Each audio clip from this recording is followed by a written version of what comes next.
hablamos sobre la jerarquía de las normas y mencionamos el tema, esta categoría tan importante de los tratados internacionales.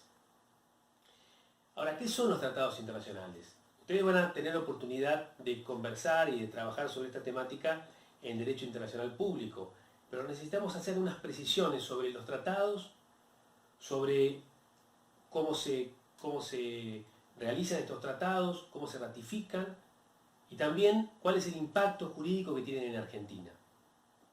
Según la Convención de Viena de los del Derecho de Tratados, artículo 2A, los tratados internacionales son acuerdos internacionales celebrados por escrito entre estados y regidos por el derecho internacional. Así lo que vemos es que inicialmente los sujetos que celebraban los tratados eran solamente los estados. Después esta definición amplió estos sujetos hacia sujetos de derecho internacional, porque aparecen otras personas con relevancia en el derecho internacional, como son los organismos internacionales, como es la Cruz Roja Internacional, la Soberana Orden de Malta, y también casos como por ejemplo el de los movimientos beligerantes, que reclaman cierto reconocimiento en el campo del derecho internacional. ¿Cómo se celebran los tratados y los concordatos? Bueno, podemos considerar 4 etapas vinculadas a la forma en que se ratifican en nuestro país. Hay una primera etapa que es la negociación, es decir, a partir de la Cancillería y por instrucciones del presidente, pueden los diferentes países participar en la negociación de las cláusulas de un tratado, que es algo sumamente complejo y que tiene que ver con todo el universo de países o de sujetos a los que va a abarcar. Luego el presidente en Argentina suscribe este tratado y lo envía al Congreso para su aprobación. La aprobación de un tratado, que se realiza mediante ley, es el mecanismo por el cual el Congreso aprueba este tratado, pero todavía no está completo, no está terminado en su vigencia en Argentina. Porque para que exista esta vigencia o comience a regir en el campo internacional y para que tenga validez para la Argentina, se requiere la ratificación, que es un acto que realiza el presidente en nombre del Estado argentino. La ratificación es la comunicación al organismo, que es el que recibe estas comunicaciones, que da cuenta que el país ha concluido con los trámites internos para la validez del tratado. Entonces la ratificación es usualmente una nota del presidente dirigido, por ejemplo, a la OIT en Ginebra o a otro organismo de aplicación de determinado tratado o de organismo propio del sistema de derechos internacionales. Esta ratificación, incluso la aprobación por parte del Congreso, puede tener reservas y puede tener declaraciones. ¿Qué son las reservas? Las reservas son manifestaciones por las cuales un país condiciona la aprobación de determinada cláusula de un tratado. Es decir, el país dice, nosotros ratificamos el tratado, excepto tal o cual cláusula. Es lo que pasó cuando se ratificó la Convención Internacional de los Derechos del Niño. La Convención Internacional de los Derechos del Niño prevé recaudos para la adopción internacional. Pero nuestro país no acepta la adopción internacional. Nuestro país no permite que niños argentinos sean adoptados por extranjeros fuera del país, ¿no? Entonces, no podía Argentina simplemente ratificar este tratado, y así es como se reservó el artículo 21 de la Convención de los Derechos del Niño para que no tenga vigencia en Argentina. También hay declaraciones que se pueden formular en el acto de la ratificación. Estas declaraciones tienen que ser manifestaciones que implican cómo se debe interpretar el tratado o determinada cláusula en el país. Ahora, fíjense lo que pasa con los tratados internacionales en general y con los tratados de derechos humanos en particular. Existe una tensión entre esta posibilidad de los estados de acordar a nivel internacional y la soberanía de un estado. Bueno, ¿por qué? Porque decimos que un estado es soberano cuando no acepta otro poder anterior ni más importante que el propio del país. Es decir, que la cualidad de la soberanía es justamente lo que tienen los estados, que están constituidos con todos sus elementos y debidamente conformados. ¿Qué quiere decir entonces? Que un país se someta, por ejemplo, a las pautas de un tratado internacional, que un país se someta a un tribunal internacional que va a establecer consecuencias jurídicas de valor en Argentina.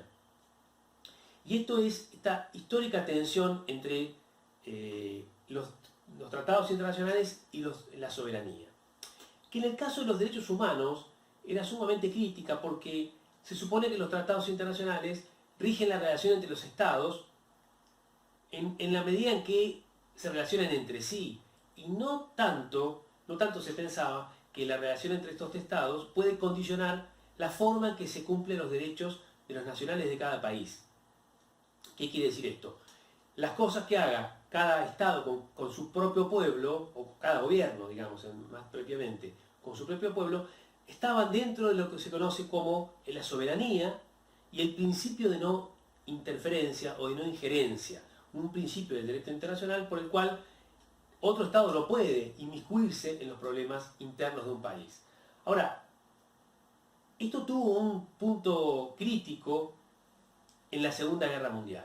Lo que se observó en la Segunda Guerra Mundial es que el nazismo, el fascismo, hicieron con los naturales de cada uno de los países a los que pertenecían, con minorías como gitanos, como judíos, como negros, con homosexuales.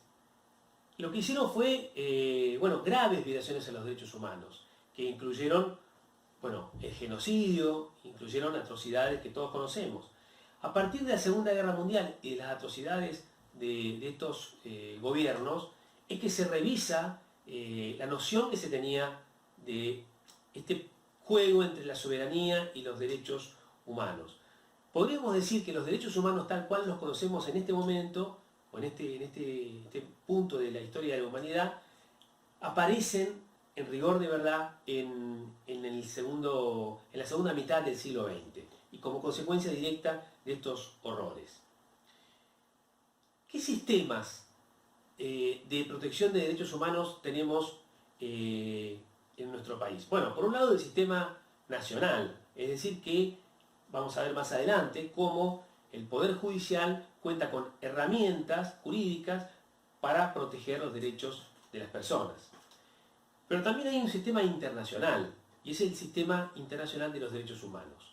Este Sistema Internacional de los Derechos Humanos se compone de dos partes, ¿no? Por un lado, hay un sistema universal de protección de los derechos humanos. Y por otro lado, hay un sistema regional de protección de los derechos humanos.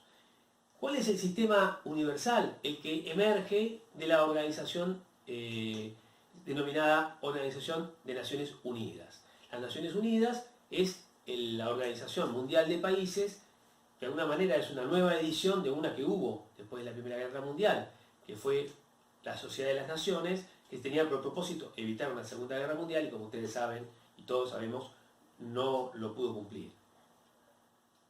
La ONU se crea también a partir de la posguerra de la Segunda Guerra Mundial y es la que organiza un sistema de protección de derechos humanos a partir básicamente del Consejo de Derechos Humanos, que depende directamente del organismo internacional, y que fue creando diferentes mecanismos que vamos a ver muy rápidamente, y también fue promoviendo la celebración de tratados internacionales sobre derechos humanos.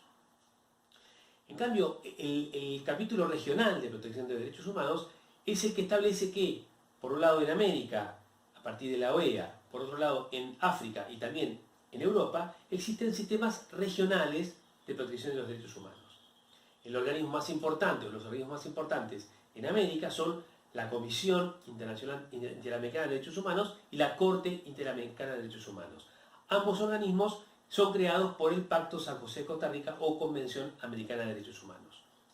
Esta Corte y esta Comisión tienen influencia sobre la aplicación del derecho en Argentina, así como el resto de los organismos internacionales. Basta pensar que la provincia de Chubut generó el caso que se conoce como caso María Millacura Torres Yaipen, que es la mamá de Iván Torres. Iván Torres, ustedes conocerán, es un joven de Comodoro Rivadavia que fue detenido en una comisaría de Comodoro y desapareció. La investigación por la aparición de Iván Torres generó que se llegara al sistema interamericano después de agotar instancias en nuestra provincia, en Argentina, y la Corte Interamericana dictó una sentencia en la que se reconoció la responsabilidad del Estado argentino y se obligó a seguir la búsqueda de Iván Torres, que sigue desaparecido. Pero es interesante ese caso, para nuestra provincia en particular, porque allí se analiza el tema de las detenciones por averiguación de antecedentes, que es un mecanismo de control policial muy extendido en toda nuestra América, pero en particular en la provincia de Chubut se entiende que está vinculado con este caso de violación de derechos humanos de Iván Torres. Volvamos a nivel universal. Los principales mecanismos de aplicación del derecho en el nivel universal son, por un lado, los comités creados por los tratados. Hay 9 comités que están creados por tratados internacionales, como el Comité de Derechos Humanos, creado por el Pacto de Derechos Civiles y Políticos y por el Protocolo Facultativo, el Comité de Derechos Económicos, Sociales y Culturales, creado por el Pacto Internacional de Derechos Económicos, Sociales y Culturales, el Comité para la Eliminación de la Discriminación Racial, creado por la Convención del mismo tema, la CEDAW, que es el Comité para la Eliminación de todas las formas de discriminación contra la mujer, creado por la Convención respectiva, el Comité contra la Tortura, el Comité de los Derechos del Niño, el Comité sobre Trabajadores Migratorios, el Comité sobre los Derechos de las Personas con Discapacidad y el Comité contra la Desaparición Forzada de Personas. Cada uno de estos comités fue creado por su respectivo tratado. Varios de ellos, si recuerdan bien, forman parte de la descripción o de la enumeración que hace el artículo 75, inciso 22 de la Constitución, vendría bien que lo repasen.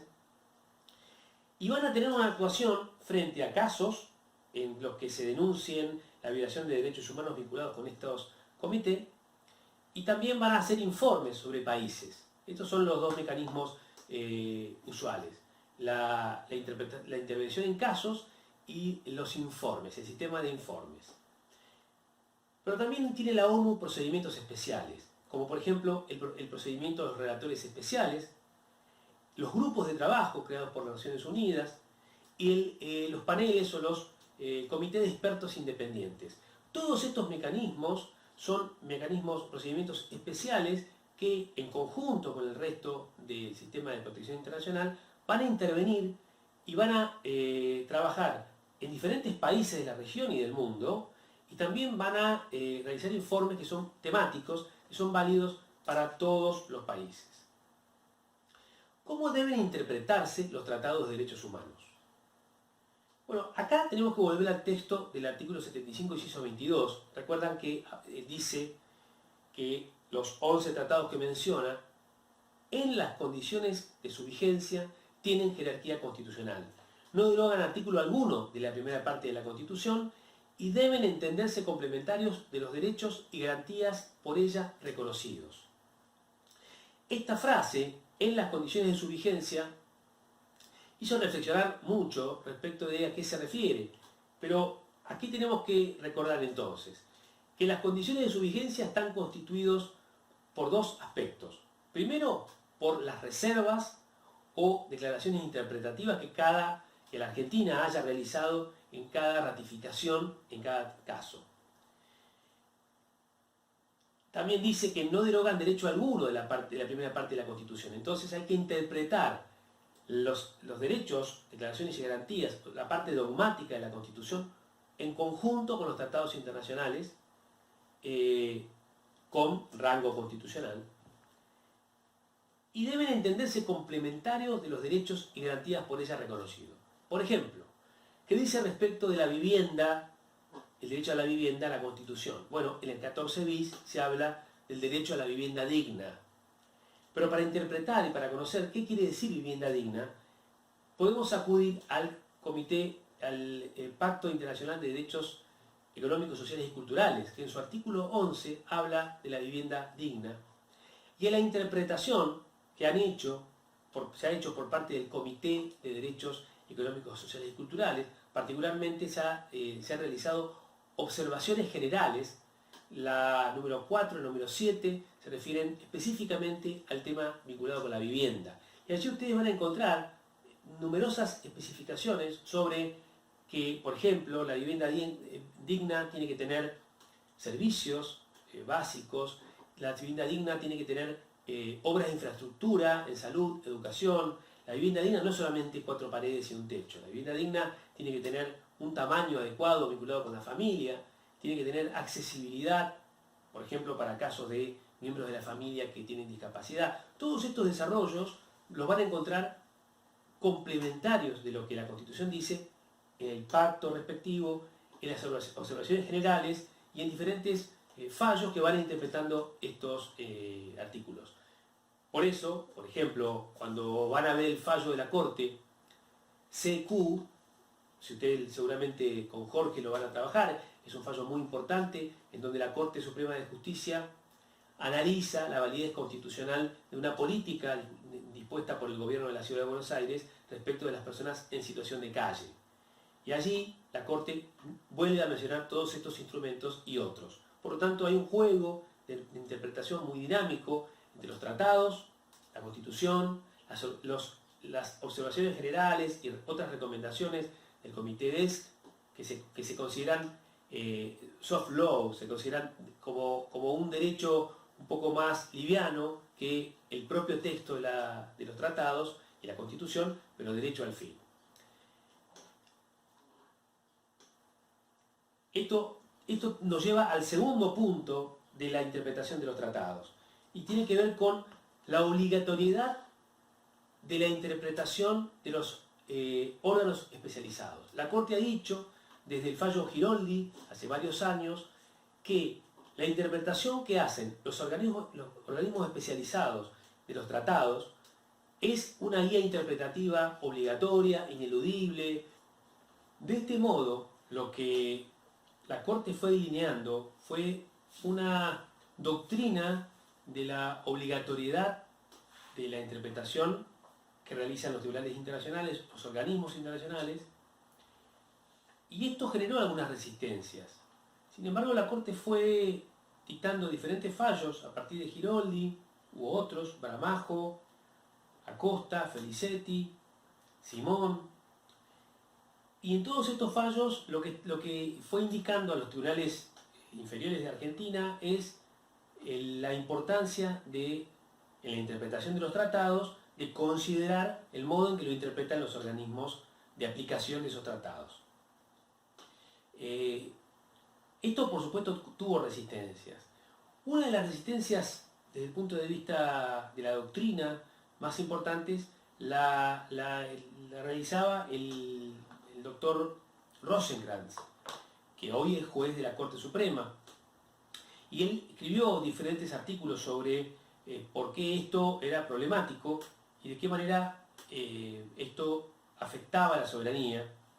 Él habló de los préstamos, ¿no? Ese es el término que se utiliza en el derecho norteamericano, es los préstamos, porque en definitiva cuando nosotros incorporamos la interpretación de la Corte Interamericana de Derechos Humanos en el caso Barrios Altos, que es un caso de otro país, o en el caso, por ejemplo, una comunidad indígena de Nicaragua o de Paraguay, y lo aplicamos a la Argentina, estamos importando una interpretación de un tribunal extranjero que se refiere a un caso que no es de Argentina y que debería ser, según esta forma de ver el derecho, obligatorio para nuestro país. Sin embargo, Recién en el fallo Fontevecchia, en el 2017, con Rosenkrantz como miembro de la Corte, empieza a haber algún apartamiento expreso de la Corte, y esto generó alguna dificultad o alguna controversia en los últimos años, aunque hay diferentes formas de entender por qué en este caso concreto, Fontevecchia, la Corte no quiso hacer caso a lo que establecía la Corte Interamericana de Derechos Humanos. Es un tema muy interesante, si ustedes quieren ampliar, hay sobre eso material. También tenemos que considerar como pauta de interpretación de los tratados internacionales de derechos humanos es que todo lo que es contenido de los tratados internacionales es derecho federal, aunque se refiera a un tema procesal o a un tema regido también por el derecho común. ¿Qué quiere decir? Si la Convención Americana de Derechos Humanos establece en su artículo octavo, punto 2, 8.2, una serie de derechos que tienen las personas imputadas de delitos, eso también está regido en el Código Procesal Penal, también está regida en la Constitución Provincial, en el caso de Chubut. Sin embargo, al estar en la Convención Americana de Derechos Humanos, la doble instancia, el derecho a tener un abogado, el derecho a recursos, que sería la doble instancia, el derecho a ofrecer y a producir prueba, todos estos derechos son derechos que van a permitir sin duda, a partir de la invocación de este tratado, ir a la Corte en el caso de que uno quiera utilizar el control constitucional vía recurso extraordinario federal. Ustedes pueden decirme, bueno, pero todo eso es contenido del artículo 18 de la Constitución como garantía penal. Podría ser, pero la Constitución no es tan explícita en todos estos derechos, y entonces como se interpreta en conjunto o se entiende complementario de estos derechos lo que dice este tratado, esto es lo que permite robustecer las garantías penales del imputado. Otro principio es que los estados no pueden escudarse en la inexistencia o en la existencia de normas internas, normas de derecho interno o normas provinciales, por ejemplo, para incumplir sus obligaciones internacionales. Esto está en el artículo 27 de la Convención de Viena sobre el Derecho de Tratados. Esto es muy importante porque es Argentina como Estado la que va a tener que responder frente al resto de los países por la responsabilidad internacional de Argentina, más allá de que, como decíamos más temprano, en relación al caso de Iván Torres, los actos de violación del derecho, la desaparición de Iván Torres, haya sido en manos de las fuerzas provinciales de la policía y no fuerzas federales. Sin embargo, como la responsabilidad es del Estado Nacional, no es posible escudarse ni en actos ni en disposiciones del derecho interno o leyes nacionales o leyes provinciales. Otro principio es el del principio de no regresividad, que también tiene como contracara la progresividad de los derechos. Son como dos caras de la misma moneda. En la aplicación de los tratados internacionales debe tratar de reconocérsele una imposibilidad al Estado de regresar o de hacer políticas o actos regresivos en relación con actos anteriores. ¿Esto qué quiere decir? Es muy relativo, muy importante, quiero decir, cuando se analiza lo que tiene que ver con los derechos económicos, sociales y culturales, pero también se ha interpretado que es aplicable para otro tipo de derechos. El artículo 2.1 del Pacto Internacional de Derechos Económicos, Sociales y Culturales dice: cada uno de los Estados partes en el presente pacto se compromete a adoptar medidas, tanto por separado como mediante la asistencia y la cooperación internacionales, especialmente económicas y técnicas, hasta el máximo de los recursos de que disponga, para lograr progresivamente por todos los medios apropiados, inclusive en particular la adopción de medidas legislativas, la plena efectividad de los derechos aquí reconocidos.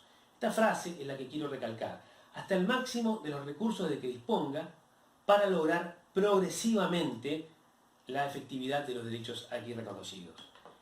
¿Esto qué reconoce? Reconoce que el tratado se va a aplicar en una cantidad de países distintos y que la situación económica, política, social, jurídica de cada uno de esos países es diferente.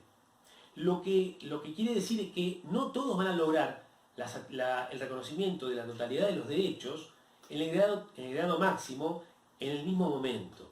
Se tiende a la satisfacción de los derechos, a la garantía, como dice, la efectividad de los derechos aquí reconocidos, aceptando que los países van a hacer un tránsito. Lo que no se les permite a los países es retroceder, que sería este principio, el de la no regresividad. No pueden regresar respecto de niveles alcanzados o de derechos ya reconocidos, y tampoco pueden detener esa progresividad. Es decir, no pueden retroceder y tampoco pueden detenerse en el tiempo. Siempre los países, a través de sus políticas, deben reconocer en un grado cada vez mayor los diferentes derechos reconocidos por los tratados. Esto implica que para poder aplicar políticas que retrotraigan un derecho ya reconocido a un punto anterior, los países tienen que justificar por qué lo hacen. Y tienen dos caminos para ello. O tienen que explicar que la política nueva es mejor respecto de la anterior, ¿no? Que las nuevas medidas son mejores, o sea que ahí hay una progresividad de los derechos. O podrían, en algún caso, como estamos viviendo en este momento, establecer que ciertos derechos no pueden hacerse progresivos en situaciones críticas, en situaciones de guerra, en situaciones de peste como la que estamos viviendo en este momento en el mundo, en situaciones graves. Los países podrían decir, bueno, voy a dejar de destinar todo este presupuesto que estaba destinando para temas vinculados con la educación, porque realmente lo prioritario en este momento en este país es la salud. Entonces, eso me permitiría una justificación, pero lo importante de todo esto es que los países, las políticas vinculadas con el reconocimiento de derechos, es decir, la política y la asignación presupuestaria para poder reconocer esos derechos, van de la mano de un límite que es no retroceder, no regresar y no dejar de avanzar. Aunque no sea en el grado que nos gustaría a todos, los países tienen que seguir avanzando. El siguiente principio de aplicación de los derechos humanos es el principio pro homine o favor libertatis. Este principio establece que siempre que haya dudas sobre la interpretación de una cláusula de un tratado internacional, debe interpretarse del modo más amplio para la garantía o del modo más favorable para la persona, y no el modo más restrictivo. Esto es muy importante en los casos en los que puede haber dudas respecto de la aplicación o interpretación de algún derecho vinculado con los tratados internacionales. También se discute, y es interesante pensar, cuál es la relación entre los derechos. Tenemos los derechos civiles y políticos, tenemos los derechos económicos, sociales y culturales, tenemos derechos vinculados con la paz, con la información, y hay quien en algún momento ha organizado todos estos derechos por generaciones, estableciendo que la primera generación es la generación de los derechos civiles y políticos, la segunda de los derechos sociales, y los derechos de tipo colectivo son la tercera. Esto puede ser útil, puede ser interesante desde el punto de vista pedagógico, pero no es propio, no es adecuado hacer una distinción que tenga efectos jurídicos, porque todos los derechos están interrelacionados, están interconectados. Y así lo declaró en el año 93 un programa que se llamó Declaración y Programa de Acción de Viena, en el cual se establece que los derechos humanos son universales, interdependientes, indivisibles, inalienables, imprescriptibles e interrelacionados. Entonces, si estamos pensando en una garantía que tenga que ver con el derecho a la vivienda, que es un derecho claramente identificado como derecho social, podemos pensar que la podemos hacer valer a través de un derecho civil, como la igualdad.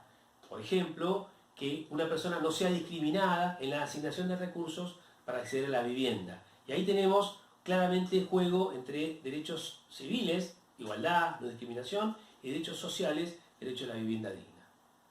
Vamos a ver en la siguiente clase qué es el control de constitucionalidad. Esto de que quién se encarga de controlar que la Constitución sea respetada como máxima jerarquía jurídica en nuestro país.